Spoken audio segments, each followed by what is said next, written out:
Hello and welcome back to the Invincible Asia Podcast. I'm George Clark and here we are in 2026, already a month of mixed emotions with the announcement of some amazing new releases and the death of the legendary Yoon Chang-yan. Oddly, I did state that we were going to see more losses of Hong Kong cinema heroes in my What a Year video that went out the same day as he passed, but I didn't think we'd get bad news as quick as that. Out of respect for this amazing talent, I will, of course, put out an episode on him with the Heroes of the East later this month. And please, if you haven't already, go check out my What a Year video released just a few days ago. It took some time to knit together, but is a fun look back at my adventures throughout 2025 and a quick recap of the 100 plus titles I added to the collection along the way. And honestly, I actually didn't show all of them. So this is a big week for me and the family as we are moving house once again, this time out to the countryside for the good life. I mean, yes, I know it was literally only 2 years ago since we last moved, but we really couldn't pass up on this 125-year-old little Irish cottage. Of course, with some rising damp, rotting windows and wood rot to sort out once we're in, but the solitude, lake views and extra space that we're going to have is absolutely worth it. Besides, I will have a room probably twice the size of this studio I'm currently in, which means a whole new layout again by the end of the month and enough space to get my art desk back in and start drawing once again. So while that's going on, I've been working myself silly in getting videos prepared and scheduled to go out over the next lot of weeks, so I haven't forgotten about you all in this moment of madness. Now in this episode, I want to talk about some Sammo Hung titles that are crying out for a restoration, the awesome titles from the seasonal films catalogue, and upcoming releases for January. But first, let's go back to the past. So yesterday I had the pleasure once again, although I say that loosely as it was -1 and snowing, of going to the cinema in Belfast to watch another great release from Cine Asia, a new action comedy adventure called Back to the Past, which is a continuation of the TV show A Step into the Past from 2001, all of which is based on the Wang Yi novel The Chronicles of Searching Xin. Now, the first thing that stood out to me here was that I was seemingly the only white guy in a sea of Chinese faces at this particular screening, which was just ridiculous. Regardless, we all still had an amazing time. But the second was that this seemed like a big deal to all of them, clearly fans of the original series.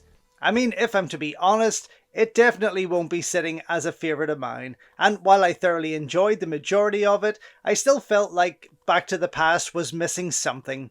Now, could that have been its obvious use of green screen and special effects work, or maybe that it was supposedly shot before COVID hit and shelved for a while, or perhaps that it is indeed the sequel to a popular TV series from over 20 years ago that I never saw.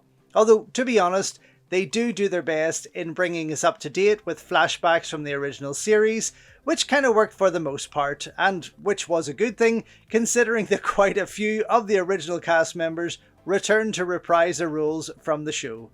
Now, these include leading man and fan favourite Louis Coe, who serves as the film's main producer, having made it through his production company, One Cool Film, which has given us titles like Golden Chicken 3, Wild City, Line Walker 1 and 2, Tracy, Warriors of Future, and the very friggin' awesome Twilight of the Warriors Walled In, which was also a big deal for the popular leading star. Actually, he was definitely the highlight of this film for me as Hong Soo-lung, and it was nice to see the comparison of him from the original series scenes to this. The handsome Raymond Lam, who was one of his co-stars of Twilight and of the original series, returns as Yang Qing, while Jessica Xuan, Sonia Kwok, Michelle Saram and Joyce Tang also reprise their roles. I mean, honestly, I definitely have a vested interest in watching the whole show now after seeing this, because it did look great from the clips that were shown, and right at the end of the film, we also get a run of fun bloopers and making of sequences from the series that was genuinely cool to see. On top of that, it also offered an alternate ending, which I suggest you do stick around for. So yeah, the filming of Back to the Past actually happened back in 2019, between April and July of that year, but only got released theatrically in Hong Kong on December 31st, 2025, before coming here to the UK screens very quickly thanks to Cine Asia. Now, as I said, the film was certainly entertaining. It had some genuine laughs here and there without ever getting too silly, and there was plenty of cool action and fight sequences on hand, which were handled by the legendary Sammo Hung. Of course, another co-star of Koo's from Twilight of the Warriors walled in. I mean, I'm not talking Prodigal Son, Dragons Forever, or even Twilight of the Warriors excitement here, but it does get the blood pumping and has some neat moves on offer. Now, aside from all the returning cast, we also get the bonus of getting the brilliant Michael Moy and Sammo's own two wonderful boys, Timmy and Sammy Hung, who join in the fun. Louis Cheung has a fun supporting role, while handsome Kevin Chu Kam Yin stars as Ko's son, Bowie. The enjoyable Wu Yu pops up as one of Michael Moy's mercenaries, a face you'll recognise from films like Jackie Chan's Looking for Jackie and Little Big Soldier, and films like Cold War II, Mission Milano, God of War, and Wilson Yip's fantastic Paradox, where he would star next to Louis Ko, and Sammo Hung would serve as the action director also. And actually, last but not least, US martial arts actor Chris Collins, who also starred with them in that, returns here to be Wu's right-hand man. The film itself, Back to the Past, was directed by Ng Yun-fei and Jack Lai, two new directors who, for me, may actually have been the issue. There were times, moments and scenes where I just felt that the storytelling aspect of it felt a wee bit rookie. Like something would just happen as if a scene was missing, or a lack of build up to certain things, like it just wasn't perfectly knitted together. Now, of course, looking into these guys, you could soon see why, as it was their first feature project as the main directors, with both going on to deliver Louis Ko and Lau Ching-wan's very fun sci-fi action flick, Warriors of Future.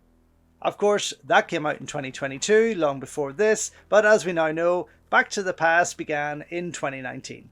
Prior to that, Ng Yun-fei worked as part of the effects team or effects director on films such as Painted Skin, The Storm Warriors, Bodyguards and Assassins, The Warlords, and the Stephen Fung directed Tai Chi Zero and Tai Chi Hero, which, I thought while watching it, felt like Back to the Past reminded me of, especially Tai Chi Zero, although not as wild and comic booky.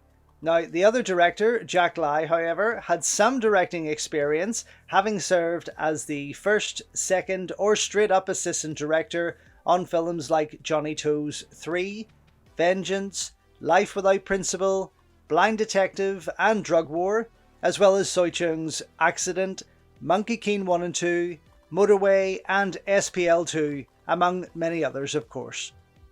Anyway, it was hardly a deal breaker, and to be honest, the general viewer won't even notice. I just get silly on a technical level sometimes, having directed a number of my own films. But yes, if you're a fan of the original series, please go and see this by all means. And if not, then go and see it anyway. It is a lot of fun, and any chance to see a piece of Asian cinema on the big screen is always a joy.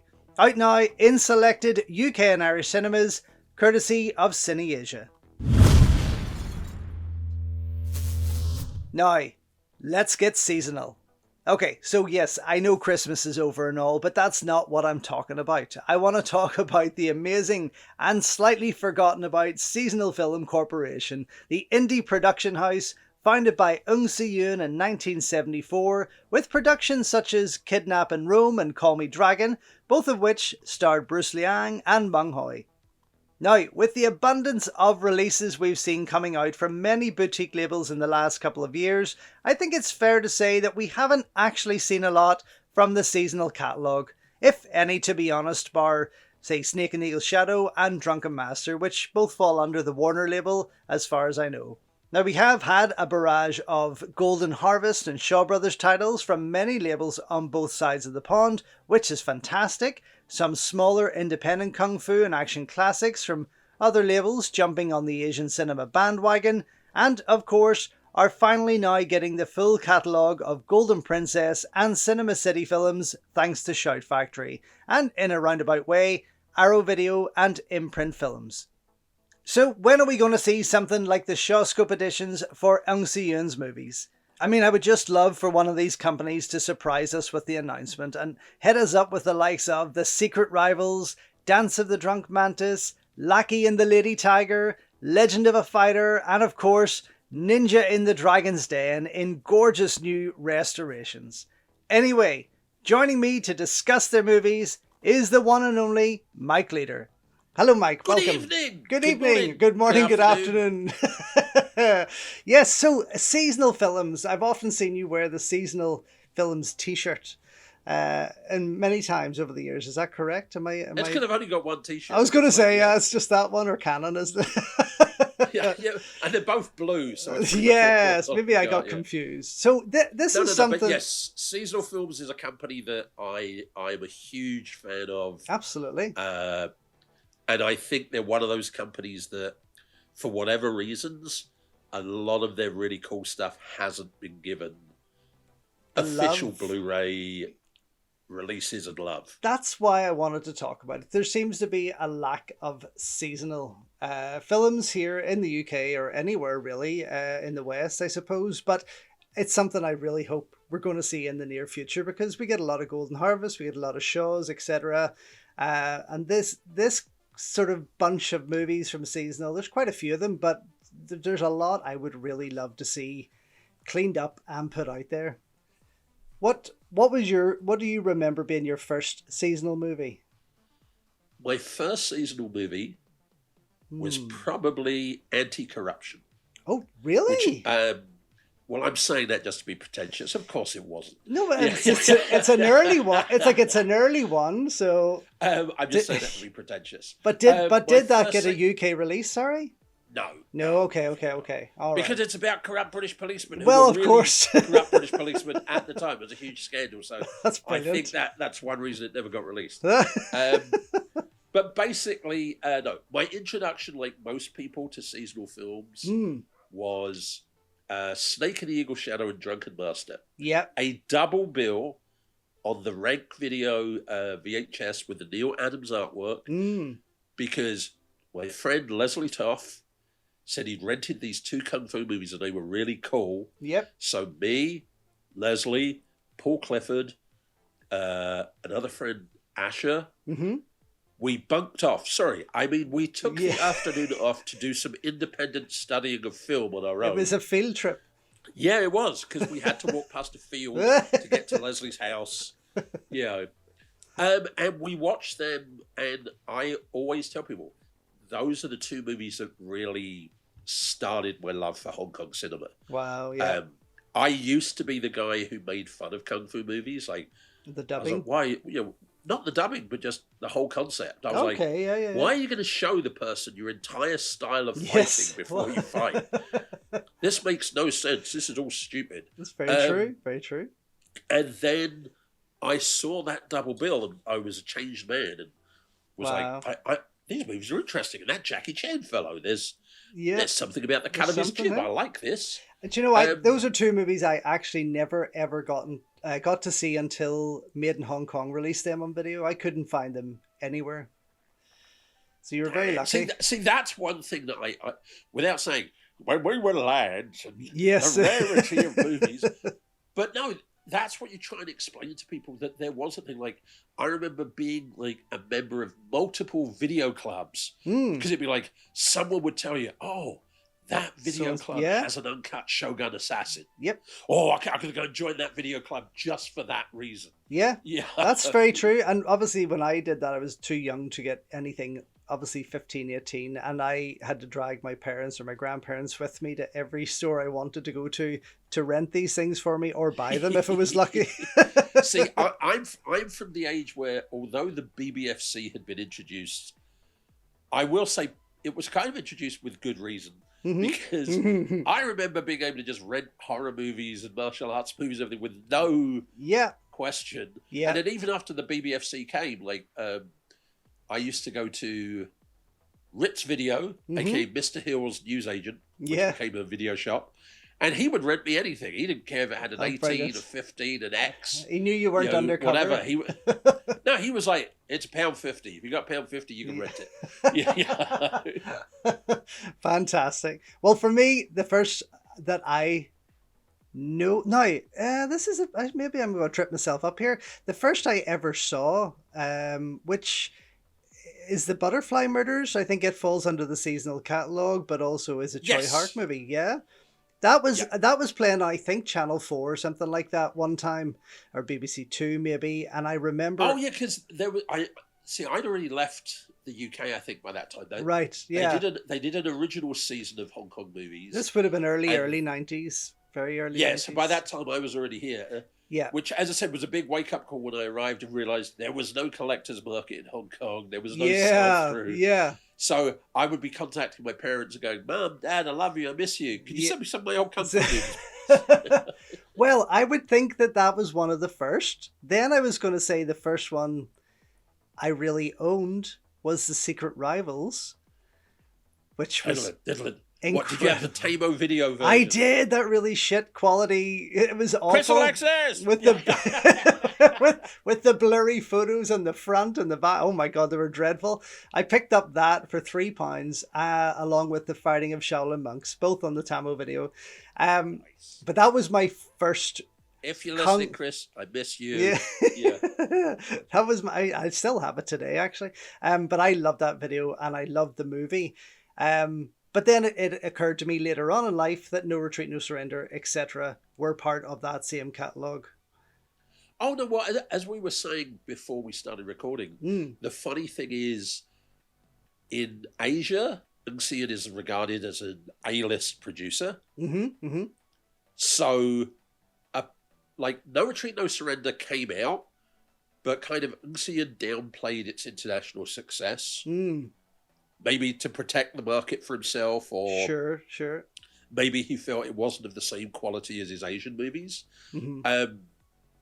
But yeah, I mean, it's funny when you realise that seasonal has about 11 English language movies. Yeah, it really under its belt. When you look at it hard, you sort of see that how they've stretched out there and started working with the West, and they're all okay. They're not perfect, but they're great fun.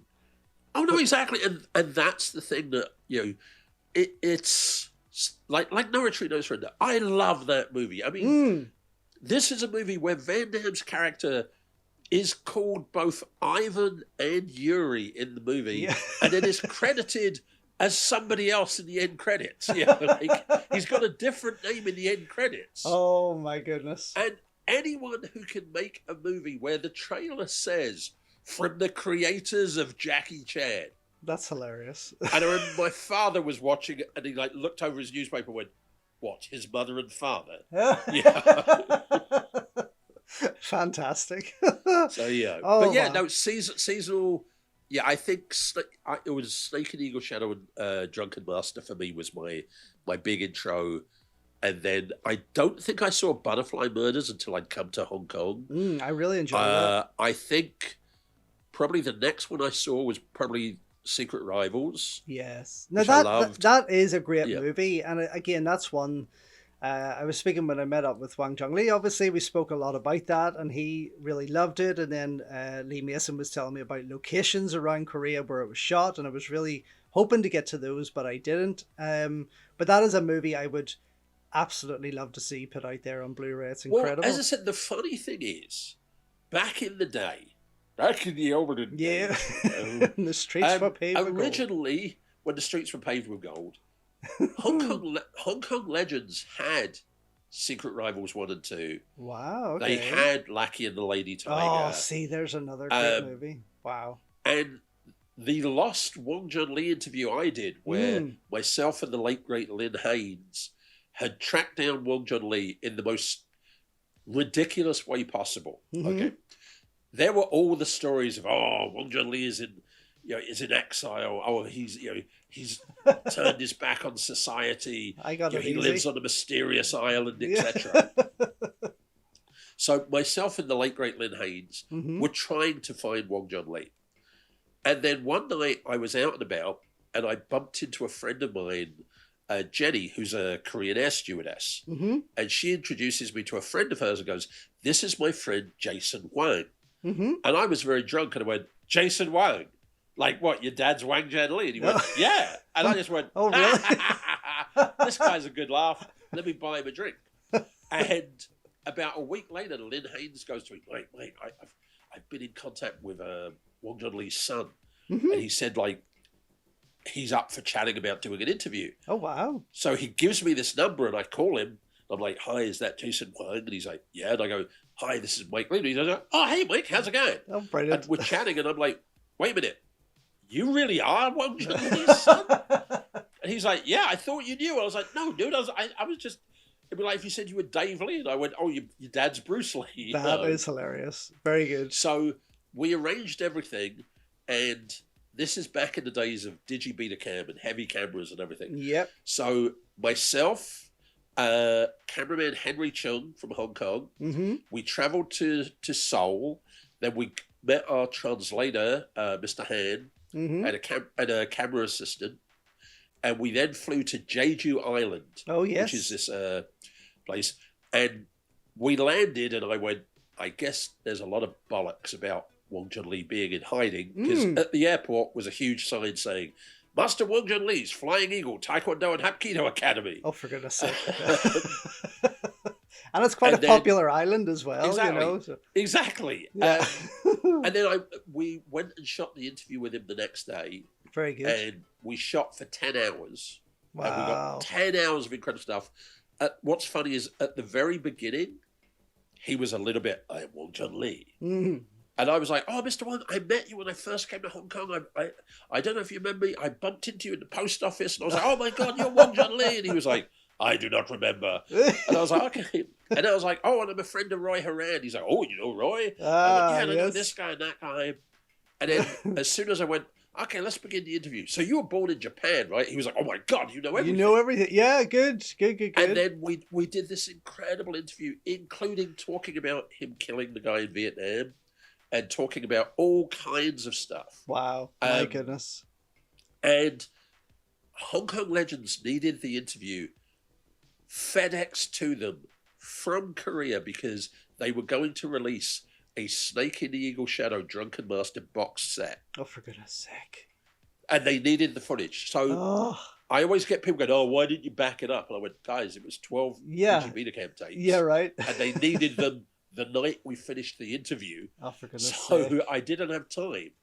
And they were sent back and received by Hong Kong Legends. Mm-hmm. And then Hong Kong Legends did nothing with them for months. Mm-hmm. And then they decided that some of the seasonal films, the quality wasn't good enough. So, like, that's why Soul Blade acquired Lucky and Lady Tiger and Secret Rivals, because... And I don't even think they put out Lucky and the Lady Tiger. I never saw that come out. No, I mean, sorry, not Lucky and Lady Tiger. They put out Dance of the Drunk Mantis, sorry. Oh, yes, they did. Yeah. They did that, of course. Yeah. Lucky and Lady Tiger is another seasonal movie. It's fantastic with Mars, yeah. Yeah. So then Soul Blade was going to release them. Mm-hmm, mm-hmm. And then, from what I can make out, a motorcycle courier left Hong Kong Legends with the tapes and delivered them God knows where. Oh, Jesus. So and that was the last I ever saw or heard of that interview. These tapes in that interview are somewhere out there, hopefully not binned. Yeah, I mean that God knows, but it was so frustrating. And then said sadly Lynn Haynes passed away, and it's like it was just so annoying. I always felt so bad because Wang Jianli had been so great and so friendly, and then it was like, oh Jesus, yeah. Oh, what a shame. Okay, that's the documentary we need to set up in the search. Well, the funny thing is, there's been at least 2 people trying to do Wang Jianli interviews. I mean, Wang Jianli documentaries. Okay, yeah. But finding those tapes, I think a documentary and finding those tapes is a good one. But who's going to fund that documentary? I'll do it. Let's go. Okay, you're going to fund it, and it's going to be you and me walking around. Just knocking people's doors. Markets in London and not. Excuse me. It says here you used to work for a video company in the 1990s and early 2000s. Oh, By any chance, do you have 12 Betacam tapes? Yeah. It would be hilarious. Hilarious. Okay, so But no, so as I said, I would yeah, love to have seen that, because I mean, obviously, having met the guy and talking to him about these movies, I would love to have got more in depth, and to have 10 hours of that. Because I mean, how did you? Because did you just reach out to him for an interview, or how did Yeah, that yeah, happen? yeah. So we were spending the month in Japan, but we bookended that trip with Korea either side. As I left to go to Japan, I heard he had just set up a new office there in Seoul and released his new book. So I dropped a line, and on the way back, the day after we got back to Korea, then I got a reply, and that was it. Then I had like a 2 hour window to try and find it, which was See, not easy. But see, that's always the funny thing that I've had. That's why nowadays, like my girlfriend was asking, she's like, "Why have you always got a camera and a tripod in your bag?" I'm like, just in case. You never know. Exactly. Yes. So I have like wireless mics and everything in my bag. That's brilliant. Yeah, because I'm always like, you never know. And I've had it when people go, "Oh, Mike, if only you could shoot an interview with me now." Now I'm like, okay. Yep. Yeah. You're doing the right thing, of course.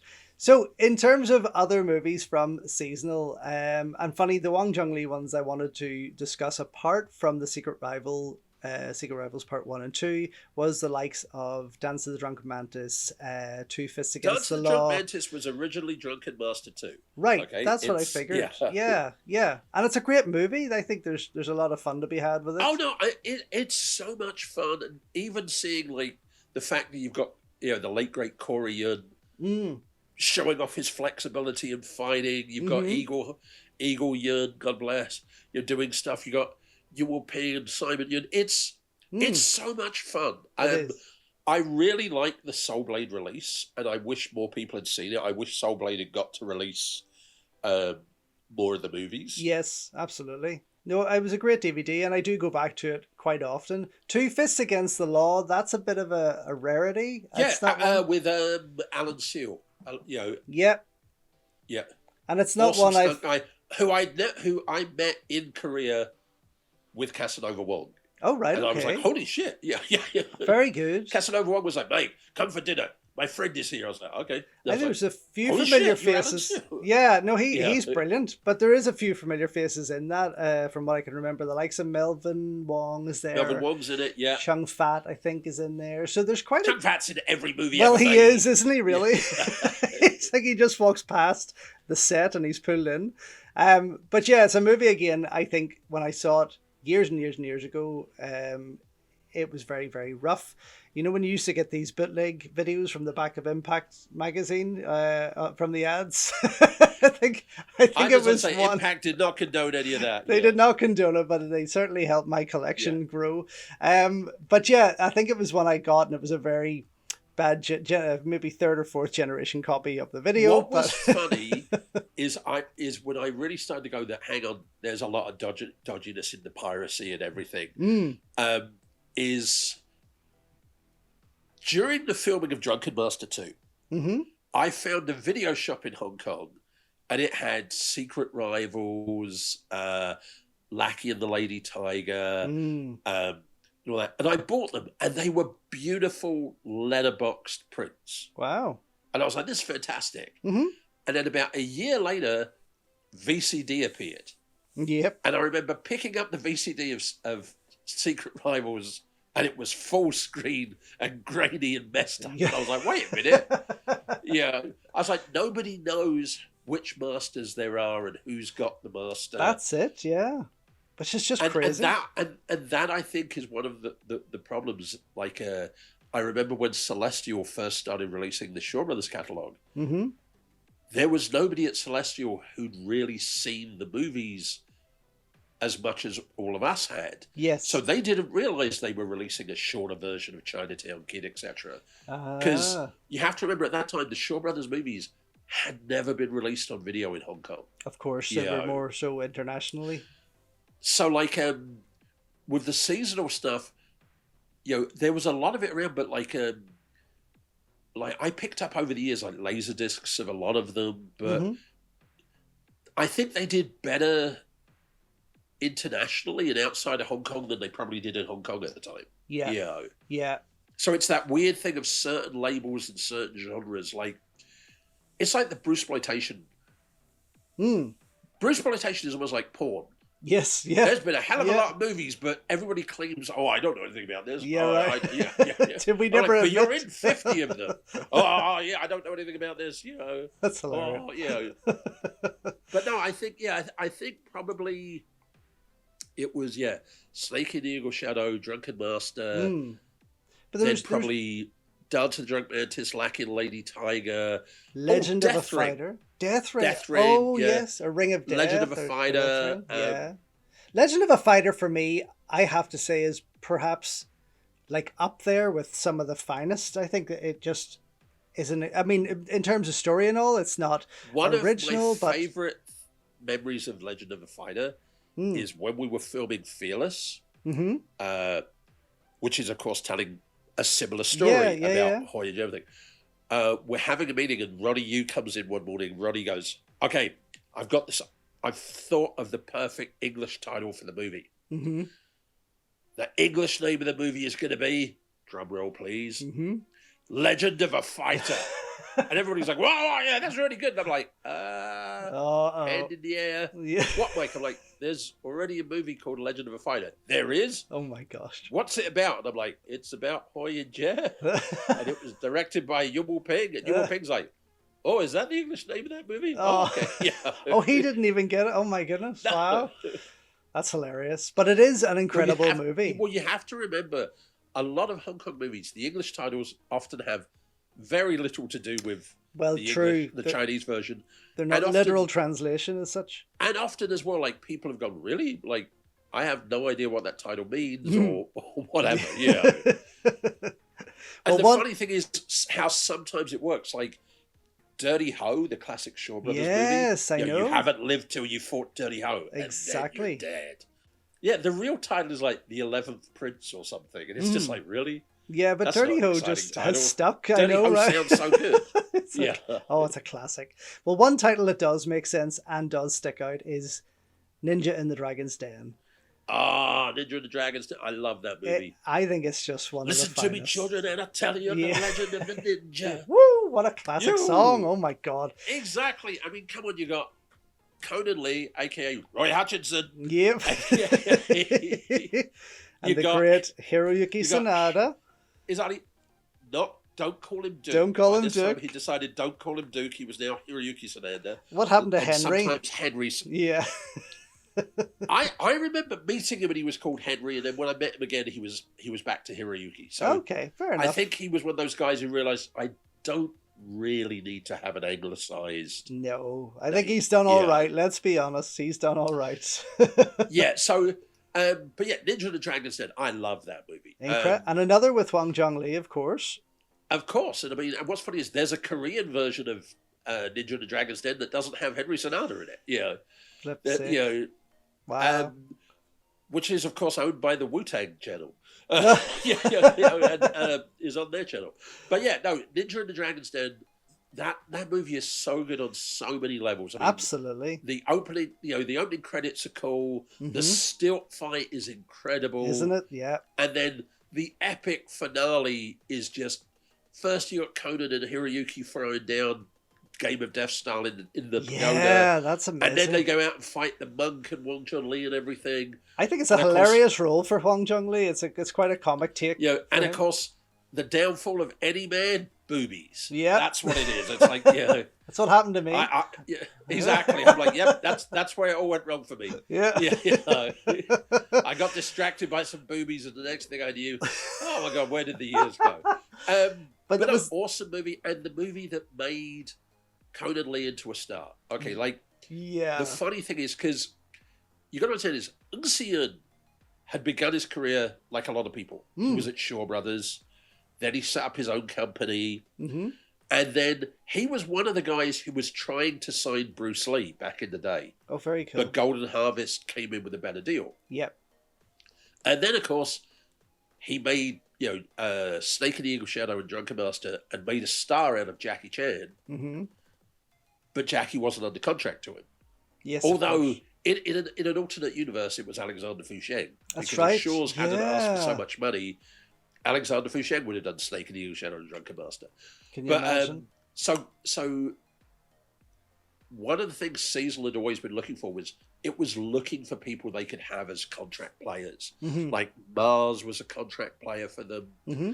And the problem with Mars, I think, is kind of like Yu Ping's brother, you're from Dance and Drunk Mantis. Yes, Yun Chun-yi. Yeah, he kind of has an unconventional look. That's right. He doesn't really have a hero's look. Yes. Yeah. So when they were developing stuff, they found this young guy called Roy Hutchinson, who was an American Chinese kid who was 6 foot tall, had, I think, a basketball and sports background. But they were like, he's got a good look, he's got a good build, speaks English, speaks Chinese, we can train him. And they spent several months training him. I think Meng Hoi, Yun Kuei, and a whole bunch of people were involved in the teaching for him. Yep.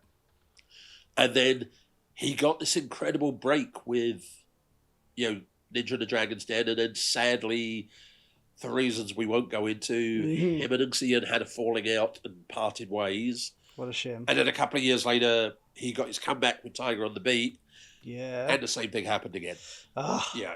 That's just crazy Conan, to think. Incredible talent. Absolutely. But just, absolutely. That guy should have been the next Jackie Chan. Well, the funny thing is, I remember talking to Willie Chan about it, and Willie Chan said he and Jackie were like, holy shit, we're in trouble. Wow. Because Ninja and the Dragon's Den came out and did really well in Hong Kong and Taiwan, did really big in Japan, which was Jackie's bonus market. That was it, yeah. And they were like, holy shit, Conan's younger, he speaks perfect English, he's going to be... He could go international.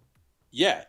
And then for whatever reasons, it didn't happen. But yeah, Conan is one of those guys where you can't call him a one-hit wonder because he had two. Yeah. He just... And I think there's an alternate universe where he is Conan's a star. huge star. And that's that's a shame. It is a shame. I think he really, like, it's almost like what Tony Jaa did with Ong Bak. That, like his first big feature, he proved himself so good that it was like, how are you going to top this? Yeah, like it. He made such a breakout with Ninja and the Dragon's Den that perhaps, and because it did so well, perhaps the pressure got to him. Yeah, and unfortunately, because suddenly you've got the world at your feet. Yes, exactly. Suddenly overwhelmed. Everyone wants to, and suddenly everyone wants to be your friend and everything. So what a shame. I think for Conan, it's a shame, but yeah.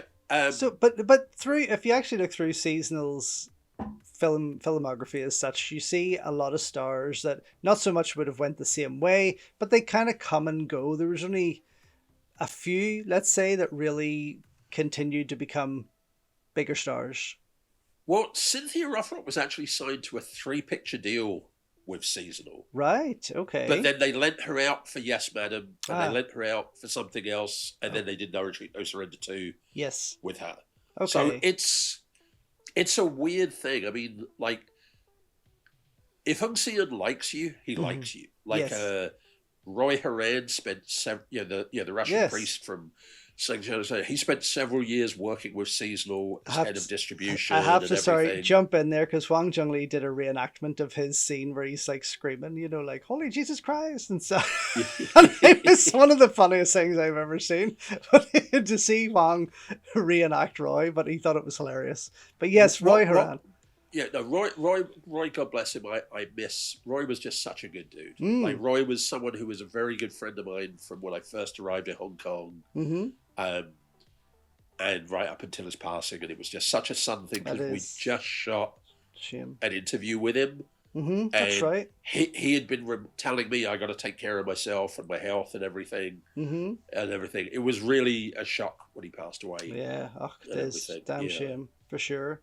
So there's a few others when you come into the 90s, into the more modern side of, I guess, leaving the Kung Fu behind. Obviously, there's a lot of the stuff made in the West. Then you have the likes of Walk on Fire, All for the Winner. Films that you wouldn't imagine fall under the Seasonal banner. Walk on Fire and All for the Winner, people forget. Once again, Xian made Stephen Chow. Yeah, right. Like, All for the Winner did so well that then they did The God of Gamblers 2 with Stephen Chow reprising his character. Yes, yeah. And everything. But no, I love that movie. Walk on Fire I really like. It's a very good movie. It's Andy Lau and Sherry Shung and Dick Ken Way. Chang. And everything. And it's just cool. It's cool and ultra-violent. I thought so, yeah. I think it's a really good movie. Actually, I have to go back to that sometime soon. It was pretty interesting. I am a big fan of anti-corruption. Mm-hmm. One, because it's a cool movie and it's a true story. There were basically two... Okay, during the 1960s and 70s, the Hong Kong police was incredibly corrupt, including the foreign police. Yeah. And basically, there were two high-ranking British police who were way up in the midst of it. Chasing the Dragon is kind of based on it. Okay. Yeah, but the whole thing of Lee Rock and everything, that was all true. They were... My goodness. They were just ridiculously corrupt. Okay, this is how corrupt it was. People would clip like a $10 Hong Kong note, like a £1 note, to their ID card. So when the police check their ID, yes, the police would just take that. For God's sake. The fire brigade would turn up at your house and then expect to get paid to turn the fire hoses on. Oh my word! So it was just that's nuts. My goodness, insanity. So yeah, but no, anti-corruption, and it stars a guy called Bill Lake, who's a veteran British Guilo actor. Okay, and it's awesome. Definitely check that one out.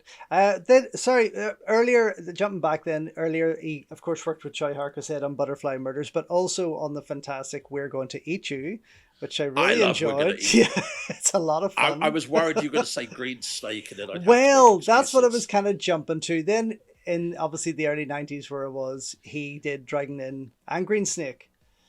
I like Dragon Inn. I do like Green Snake. I'm sorry. Yeah, Green Snake I've never really took to, unfortunately. Remember Jackie Chan asking me, "Wait, did you see the Treyarch movie?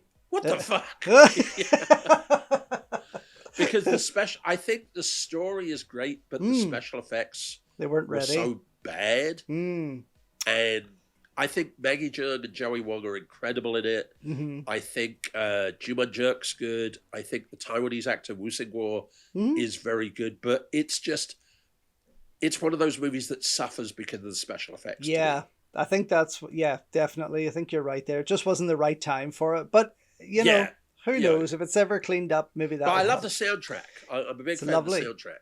Yeah. But Dragon Inn for me, I got that not recently, but last year on Blu-ray from Nova Media, and it looked stunning, and it actually made me appreciate it a lot more. Yeah, because I think that was when it came out in the middle of the early 90s new wave rush. Yeah. Where there were so many cool movies coming out, it was easy to overlook some of them. Yes. And the same thing, I wasn't a huge fan of it when it first came out. And then on video and on Laserdisc, I went, oh, hang on a minute. That's what I mean. I feel it's something that needs to be shown how beautiful it was shot, and if it's shown the right way. And it nearly got remade last year as a post-apocalyptic web series. Wow. Okay. Which would have been cool because I was going to be in it. Wow. Because basically my friend said, hey, we're going to remake Dragon Inn. And I was like, dude, there's got to be a role for me just so I can be a white guy hanging out in the bar. And he was like, Mike, it don't make sense. I went, oh, come on, I'm this mysterious foreigner. Of course it makes sense. Goes, exactly. Yeah. Wait a minute, it's going to be set in a post-apocalyptic world. Well, it makes sense for you to be there now. And I was like, there's no excuse. Exactly. Oh, man. But no, very cool movie. I love Maggie Cheung and Lam Ching Ha in that movie. I think Tony Leung's a little bit stiff. Yes. Yeah. Johnny makes a fantastic villain. Yeah, I thought what a way to go. I know, right? It's quite the ending, actually. So coming into the end of the 90s, there was two of his Western productions that I have never actually been able to pick up on video or DVD, at that matter. Super Fights and Blood Moon. Two other Western... Super Fights Super Fights you could remake right now and it would work because it's very UFC. Yeah, but very typically 90s in its look. Blood Moon, God bless Darren Shalabi. It's really good action. But Blood Moon, yes. It's very over the top. It's kind of like Seven meets a martial arts movie. Awesome. But would you say it kind of falls into a bit camp because kind of undefeatable? Kind of. Because okay. they wanted Darren to go really big, so Darren's super theatrical. Right, okay. And everything. Yeah. It's an epic movie. We were always trying to get it released because Darren had hours of behind the scenes footage from it. Oh wow, yeah. But no, it's really good action. I was always confused that did American Shaolin get a UK release? It did. Yeah. It did indeed. And then Blood Moon is it's Seven as a martial arts movie, but instead of finding the bodies, it's like before you find the body, we're gonna have a big fight scene, yeah, and everything. It's really cool, and I have special memories of just getting to watch it with Darren for the first time, like at a preview in Hong Kong at a lab, and then we got to see it in the Philippines on the big screen and everything. Oh wow, so, very good. Yeah, lot of love for that movie. Excellent. But and then I think really said the last real seasonal movie was mid 2014, 2013 was Kung Fu Wing Chun. Yes. Which was directed by Joe Jung and starred I think it was Bao Bei was her name. Bao Bei. The new lead. Yeah, I can't remember the actress's name, unfortunately. But that was like, everyone was like, oh, that was pretty good. She was amazing, and that was a fun movie. And then, unfortunately, she was murdered by her ex-husband, who then killed himself. Jeez, and I think that kind of put Ng Sian off movie making for a while. Yeah. And he spent the last few years running a huge cinema chain in China called UME, Ultimate Movie Experience, which is like luxury cinemas. Lovely. But there's always talk. There's always talk of him coming back, and who knows? One day we might see another No Retreat, or we might see something else. But I would love to see those movies get a Blu-ray release. Yeah, for sure. Even as West, that collection of the Western ones to get a nice box set of them would be really cool, I think. Well, I mean, Kino Lorber has part 1. Oh yes, of No Retreat for America. Mm-hmm. And I think the rights are available for pretty much all the others, but it's just I think it's a case of like making a deal that works for everyone. Yeah. Okay. Yeah. I'm going to go and check my bank account now just to see if there's anything I can do. Okay, I'll wrap it up, but thank you so much for joining me, Mike, to talk about seasonal films. I do really hope we do get the chance to see these someday soon out there on Blu-ray, because I think a lot of them deserve it. It would be great, and in the meantime, track down those originals, track down those made in Hong Kong originals, or the entertainment in video release. If you can, get the first entertainment in video VHS release of No Retreat, No Surrender, because it's the longer version. Oh, that's a good tip. Okay. It's 84 minutes. The sell-through was 79 minutes. How nerdy am I that I know that off the top of my head? And out of all the big box X rentals of the three of them, the first one is the only one I don't have. So yes, I will be keeping my eye out for that. Right. Hands up, who doesn't like Sammo Hung?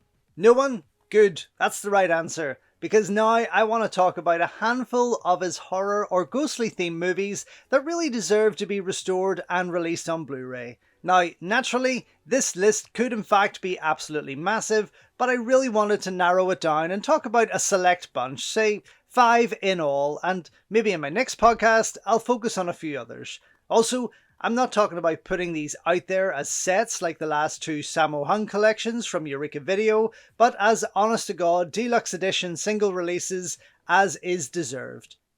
So the 5 Sammo Hung movies I want to talk about are Encounters of the Spooky Kind 2, Gambling Ghost, My Flying Wife, Ghost Punting, and Where's Officer Tuba. I mean, there's no particular reason that I went for this genre, considering what a vast selection he has in his filmography, but I do always like to give you something to think about, and perhaps movies you might not have heard of in your exploration of Hong Kong cinema. So yes, first up is the very awesome and almost forgotten sequel to his groundbreaking martial arts horror comedy, Encounters of a Spooky Kind. I mean, why this second film has never had a DVD or Blu-ray release here in the UK ever since its initial video release back in the mid-90s from Eastern Heroes is beyond me.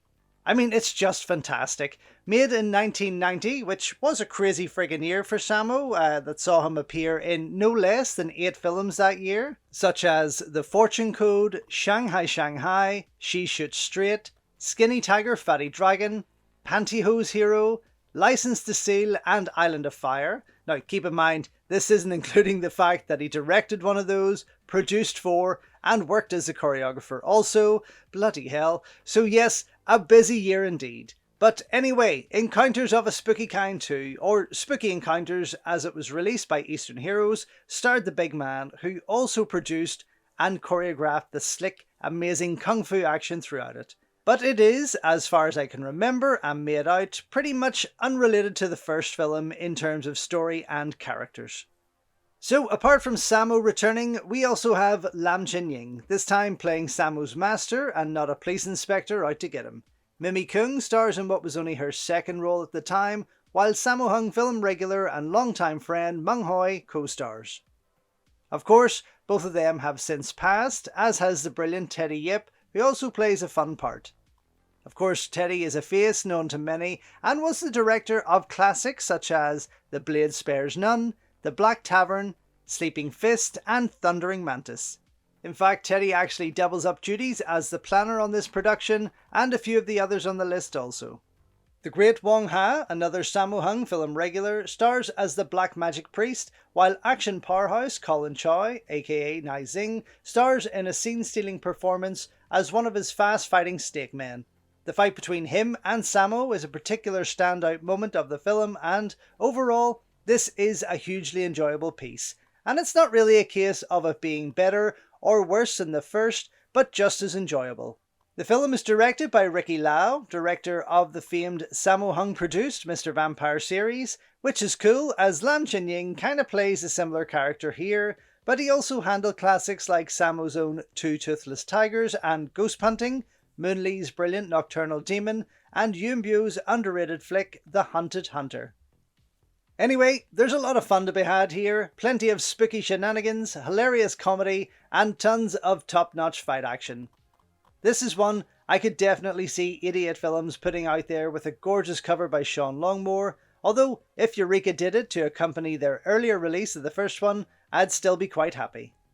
Next up is Gambling Ghost, his 1991 action comedy that sees Sammo star as 3 generations of his family, grandfather, father and son, and sometimes at the same time. I really enjoy this one too, and still like going back to my Soul Blade DVD, which, I must add, is currently selling on amazon.co.uk for the small price of just £322.77. I mean, what the fuck? Anyway, making a return are Mung Hoi, Teddy Yip and Lam Chin-ying, and the film is filled out with a great cast list such as the lovely Nina Lee Chi as the lead female character, the prolific and always fun Wu Ma, James Wong, Stanley Fung, Paul Chun, and even Corey Yuen Kwai makes an appearance. Richard Ng and Billy Ching show up also. Then we have a few bad guys in the shape of Chung Fat, Billy Chow, and James Tian. Philadelphia-born martial artist Bobby Samuels makes his debut here, joining Sammo later again in Don't Give a Damn, then starring in Yuen Wu-ping's Red Wolf. And while it gets a little silly and wild at times, Gambling Ghost is still a pretty enjoyable watch, with Mung Hoi delivering some exciting fight scenes as the action director. There's definitely some hilarious moments, but for me, Sammo makes it worth the watch, playing 3 roles and being as wonderful as ever. But the man behind it all, as producer and director, is Hong Kong journeyman, actor, writer, producer and director Clifton Coe, the very same man that helmed hits like the popular Happy Ghost film series, the It's a Mad, Mad, Mad World trilogy, Michael Hoy's hilarious Chicken and Duck Talk and Mr. Coconut, Sammo Hung's Daddy, Father, Papa, and the original 2 Chow Sing-chi All's Well Ends Well movies. Anyway, Gambling Ghost may not be a solid Sammo Hung classic, but this little flick about gambling, revenge and life lessons still has its moments and holds somewhat of a charm that serious fans will love. Next up is the criminally underrated and often forgotten Where's Officer Tuba, probably the oldest film of his in this list, hitting its 40th anniversary this year, March 20th to be exact. Now, wouldn't it be lovely if one of our labels gave us this as part of their March Blu-ray releases? Well, of course, that would be a big fat yes from me. Anyway, I really enjoy this film. It has a lot going for it, but it just never really seems to be up there on anyone's list as a film to check out. Well, I say bah humbug, because there's plenty to love about this action comedy, and it would actually be remade only 4 years later, to some degree, as Stephen Chow Sing-chi's Lookout Officer. Anyway, Sammo plays a cop who isn't really quite as tough as we expect him to be. When he promises to avenge the death of his dying sergeant, but forgets to keep that promise, he soon finds his life getting thrown into chaos as his old boss haunts him until he does what he said he would do. Now, teamed up with the younger rookie cop, they set out to take down the bad guys and take revenge so that his ghostly Sarge will finally move on. Written by the great Barry Wong, who was behind many of Sammo and Jackie's finest, from The Prodigal Son and Dragon Lord to My Lucky Stars, Heart of the Dragon, Millionaire's Express, and more, not to mention classics like Hard Boiled and Fight Back to School, the film plays like a who's who of Hong Kong cinema, with previous regulars Lam Chin Ying and Teddy Yip showing up again, although Lam's is more of a cameo as a Taoist priest. But the wonderful Jackie Chung co-stars alongside Sammo as the rookie cop. Actually, this was, I believe, Jackie's debut feature role, and he absolutely does a brilliant job in it. In fact, this same year, 1986, Jackie Chung would also star in Shukei's crime comedy called Soul, which would see Shaw Brothers legend David Chang make an appearance. That would be their second time sharing a film in 1 year, as David does star here as Sammo's unfortunate sergeant that goes on to haunt him. Of course, this was a period when David was just coming out of Kung Fu cinema at Shaw Brothers and trying to find his place in modern action films with the likes of this and Iron Angels, etc. In fact, older UK fans may have already seen that great action scene from this movie, with David as he launches himself through the windscreen of a car before it crashes into the water. This was initially tacked on to the beginning of the UK VHS release of Police Assassins 2, aka Yes Madam, which always confused me as much as it did impress me. But yes, this is where it comes from, Where's Officer Tuba? Of course, both films are from Sammo's D&B Film Company, which is possibly why they did it. Anyway, the lovely Joey Wong, who was still fairly new on the scene at the time, plays the lead female and love interest, while the likes of Stanley Fung, Melvin Wong, Paul Chun, Tai Bo, Corey Yuen Kwai, Dennis Chan, John Shum, Wu Feng and Alfred Chung show their support.